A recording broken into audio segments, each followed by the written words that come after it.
building was my passion, and I'd done lots of building opportunities and different things for other people in the years. But the creativity side of doing barns is what I had a passion for from when I first started building when I left school. This was a big project because it was quite a big building.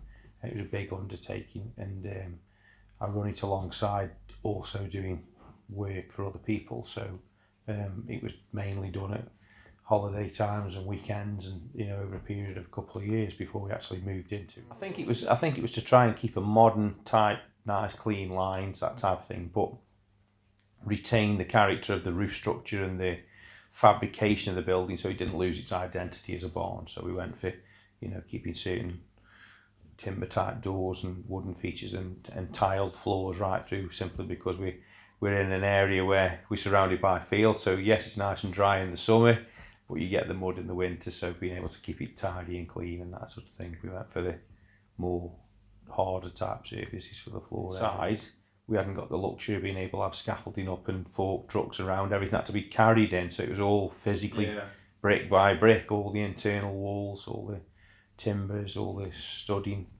all the flooring, everything had to physically come through one doorway and be carried in and carried up the stairs and up ladders before we had stairs put in, and all the concrete had to be barred in and all that type of thing. So we had a lot of manual labour side, what was probably more intensive than you would do with like a new build house where you can get all around it and that type of thing.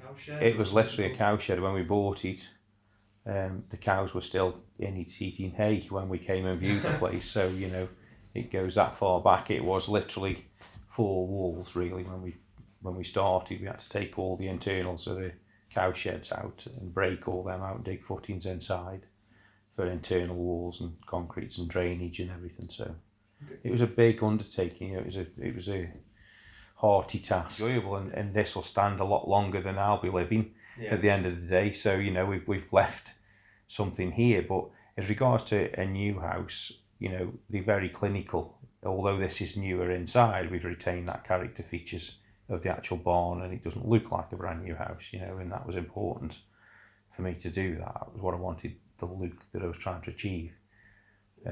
We had hiccups along the way, like I say, and obviously this financial side of things, the purchase was a big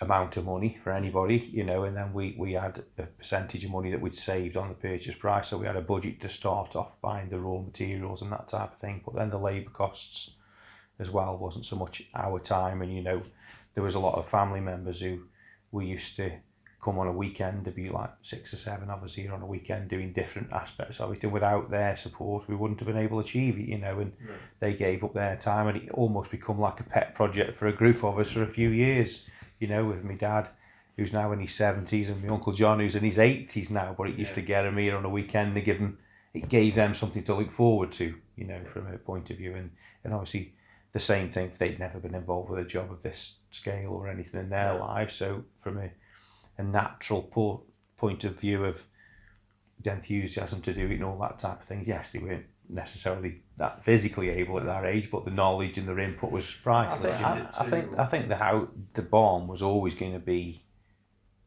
in my mind, I would set it out to be. The only issues you get really is just running short of money. You want maybe a certain type of look that's 3 times more expensive than what you'd planned for, and that type of thing, like kitchens. You could run away with a fortune with kitchens. You could spend £20,000 on a kitchen, or you could spend £5,000 on a kitchen. So when you go the middle of the road somewhere and that type of thing. And same with like floor tiles. You might see some what you think, oh, they're really nice, but they're far too expensive really for the type of house, or it would look out of character. Putting marble floors down would have looked terrible. But we had some Italian ceramic tiles that we put down on the floors, and they've worked out a treat.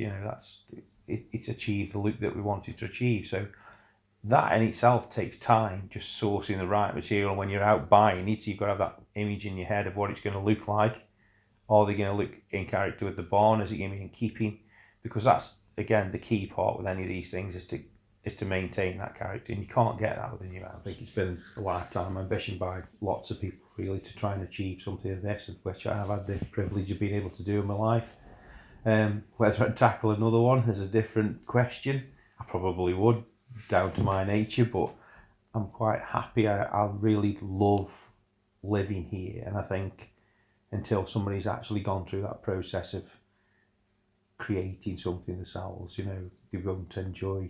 I mean, everybody loves a new house, but physically doing it with your own hands and everything else gives you a different sort of satisfaction. Anybody who was to undertake a project like this, or building a new house from scratch, I think everybody goes through a roller coaster of emotion.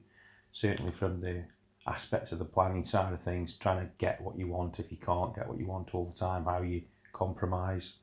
And certainly from a financial point of view, whatever budget you think you've got in your mind, it'll go over, plus more, plus more, plus more. And the longer you stay in a location, obviously the upkeep and things still cost money. But would I do it again? Yes, I probably would.